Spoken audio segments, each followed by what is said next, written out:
Hello and welcome. My name's Chris Cam with Mining Journal, and I'm here with Barksdale Resources President and Chief Executive Rick Trotman. Barksdale is focused on the Patagonia Basin Precious Metals District in Arizona, where they're prioritising the Sunnyside project, which is next door to South 32's $1.7 billion Hermosa development. So we'll dive into the Sunnyside project in a dedicated interview another time. But today we're focusing on Barksdale's corporate strategy and also the optionality presented by its Mexico portfolio. Welcome, Rick.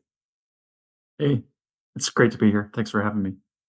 Our pleasure. So Barksdale is focused on critical minerals for the energy transition, but also has leverage to precious metals. Is that intentional or just a natural benefit of the geology?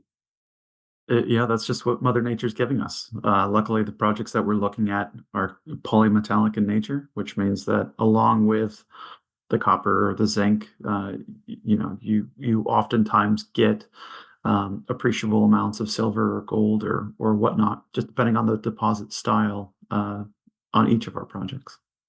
When you're looking more broadly, as you build the pipeline for Barksdale, are there minerals that you are actually targeting, or is it essentially just going with that natural hedge that you've already built?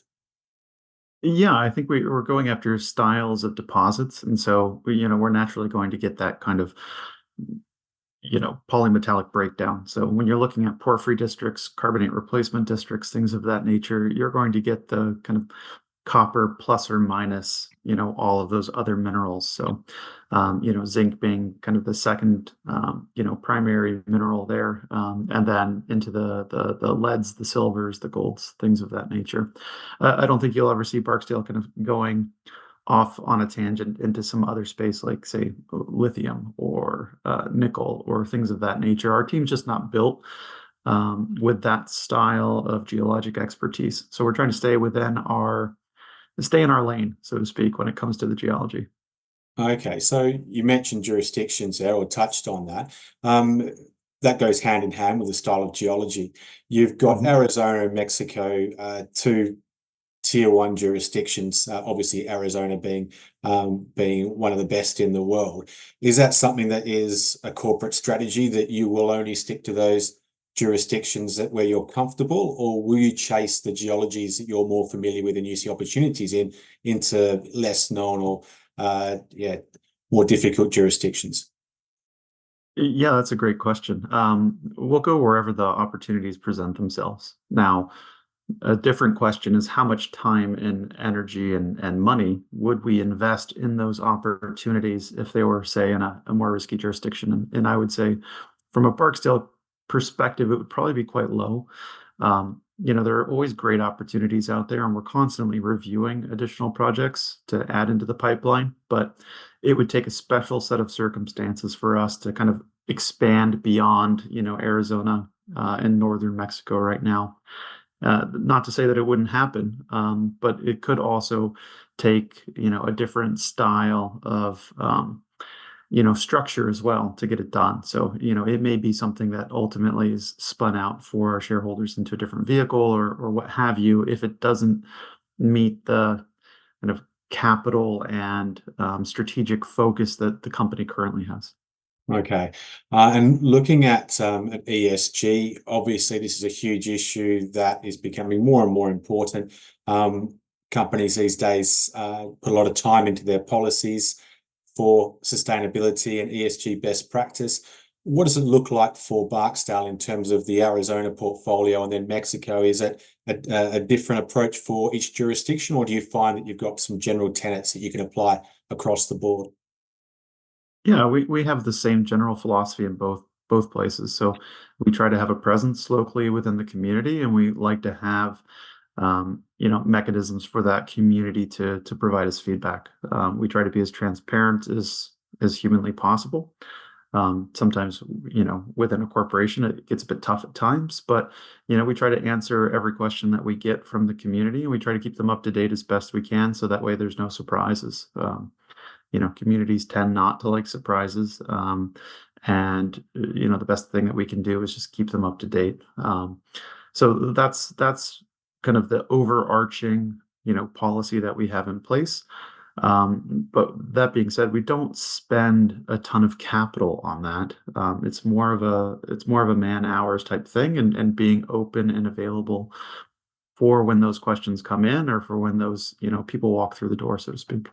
In Mexico at San Javier, are there any updates to the PEA that I understand is due out?